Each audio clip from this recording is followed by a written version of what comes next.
طلع البدر علينا من ثنيات الوداع.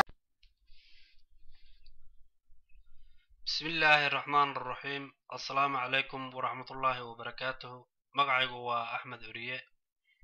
walaalayaal muuqaalkan hortiina waa xarun loo iibiyay aqoonta Soomaaliyeed ee ku dhaqan gobolka Mudug khaasatan magaalada Gaalkacyo. Dhulkan waxaa iibiyay hay'adda Xanaano ee fadhigeedu yahay dalka Norway magaalada Oslo. Dhulkan cabirkiisu waa 140 lagu dhuftay 100 waxaana ku gadnay $30,000. Dhulkan wuxuu ka koobnaan doonaa haddii Ilaahay idmo qaybo badan oo isugu jira sida qaybta waxbarashada, qaybta jiifka oo u qaybsan wiilal iyo gabdho, kurshiin, hoolka shirarka, xafiisyo, masquulo, garoonka ciyaaraha. Waxaan rajaynaynaa inaan si dhaqsiyo leh ku bilowno qaab dhismeedkii kuna soo gabagabayno sida ugu dhaqsiyaha badan. Sidaas darteed waxaan u baahanahay gacan weyn inaan ka helno dadka muslimiinta ah khaasatan walaalaha Soomaaliyeed ee Ilaahay wax siiyay.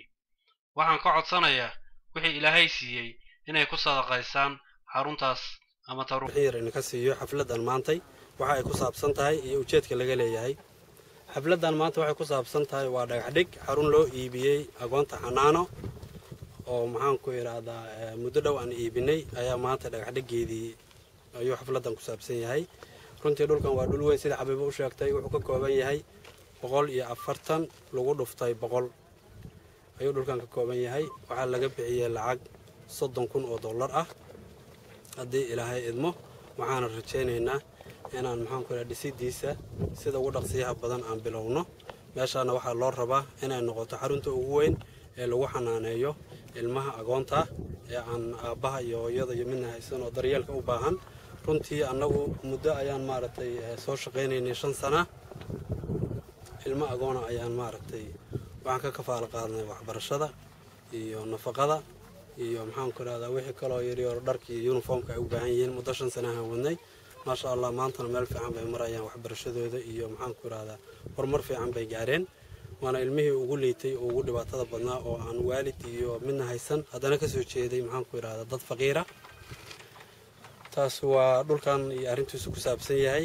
annaga haddaan iska hadalno Xanaano waxaan nahay hay'ad samafal oo u istaagtay sidii maxaan ku iraahdaa bulshada dhibaataysan ay gacan u siin lahayd khaasatan ilmaha aqoonta oo u baahan daryeelka ahna dhalaan soo korayo inaan maxaan ku iraahdaa wixii awoodeena aan maxaan ku iraahdaa ka geysano si ay naftoodan u anfacaan bulshadana ay u anfacaan ayaguna ay isku anfacaan. runtii waxa loo qabto waxa ugu qayr badan oo ugu ajar badan waa aqoon qof kasta uu dareemi karaa aqoonta ajarka ay leedahay. meeshana waxa weeye runtii aqoomo badan baa jooga. tirakoob hadda hore aan sameynay 2008 bari aan imid tirakoob aan sameeyay. runtii waxaan ku ogaaday aqoon gaaraysa 3,000 inay joogto magaalada Gaalkacyo kuwaasoo runtii nolosha asaasiga dhinac kastaba ha ahaatee aad uga liita. ururka Xanaano dadku waxa weeye qaar waxay ku xiran yihiin deymo qaar waxay ku xiran yihiin siyaasad gooniya. annaga wax mataqaanaa mabhabad gaar ah oo aan ku xirana ma jiro. waxa weeye siyaasad gooniyo aan leenahay ma jiro. ujeedkana waxa weeye Ilaahay inaan ugu dhawaano maalinta qiyaame oo maxaan ku dadku tabar daran yahay waxaan rabbigeen la hortagno inaan maxaan ku iraahdaa si hormarsano bulshadaas dhibaataysan aan maxaan ku iraahdaa ka caawino dhibkaas haysta oo dhalaankaas maartay dhibaataysan aan waxbarasho iyo nolol maalmeedkooda iyo sidii bari maartay isku dabari lahayn naftooda aan ficilaa waalidkoodna waa ficilaayeen inaan ku kaalmayno. horta annagana ujeedkeena iyo sababta aan u aasaasno waa midaas. ma sha Allah qayr badan Allah siiyo walaashan Xabiibo waxa weeye arrintan in badan bay ka soo shaqaysay way u soo dhabar adeegtay waqti badan bay ku bixisay energy badan bay ku bixisay maskax badan bay ku bixisay Ilaahay bay ka helaysaa. Ilaahay waxaan uga rajaynaynaa inuu ajri xasanaad ka siiyo. waxaan kaloo rabaa inaan maartay mahad ballaaran u soo celiyo taa lamida walaalihii arrintan nagala shaqeeyay in muddo u istaagay waqtigooda iyo maskaxdooda iyo maalkooda iyo waqtigooda intaba u horay ayagana waxaan leeyahay jazakallahu aad buu mahadsantiin ilaahay ajar iyo xasanad hayna ka siiyo waxa weeye waa arrin maartay mira dhalkeeda maanta aan gaarin maadaama dhul aan u gadnay ilmihiina waxbarasho heleen waxaan rajaynayaa inaan la bajibaarno oo aan gaarsiino ilaa 150 ilaa 200 inaan gaarsiino mustaqbalka dheer waxaan rabnaa ilmaha ugu badan inay halkaan maartay saldhig ay u noqoto haddii ilaahay idmo oo ilmo badan ay maartay inta yimaadaan waxaan rajaynaynaa in maartay dhismahan uu noqdo dhismo qaybo badan leh sida qayb chief college qayb waxbarasho iskool qayb cunto lagu kariyo qayb ay gameka iyo maxaan ku radaa sportiga iyo mataqaanaa waqtiga ay leeyihiin birifta yar ay ku cayaaraan qayb mataqaanaa farsamo oo farsamada gacanta qaybahaas oo dhammaan ilaahay ka rajaynaynaa inay maartay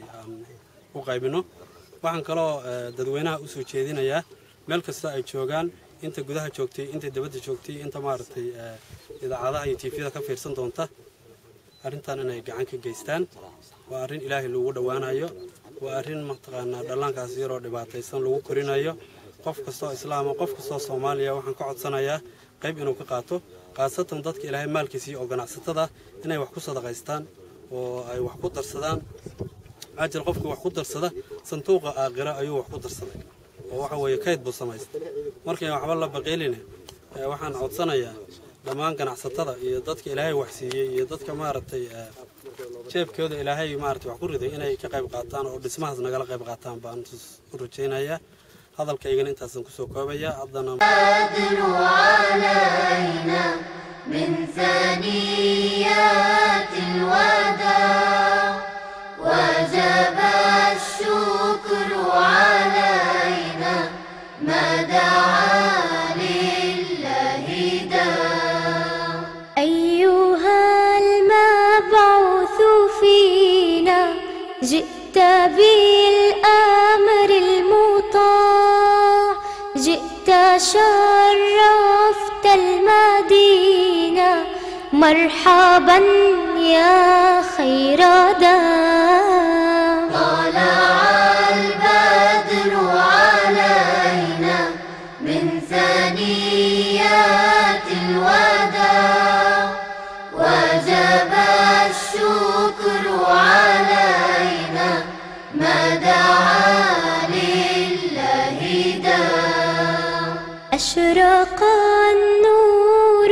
علينا وتجلى بالجمال يغمر الكون ضياء وظلام الليل زال طلع البدر علينا من ثنيات الوداع وجب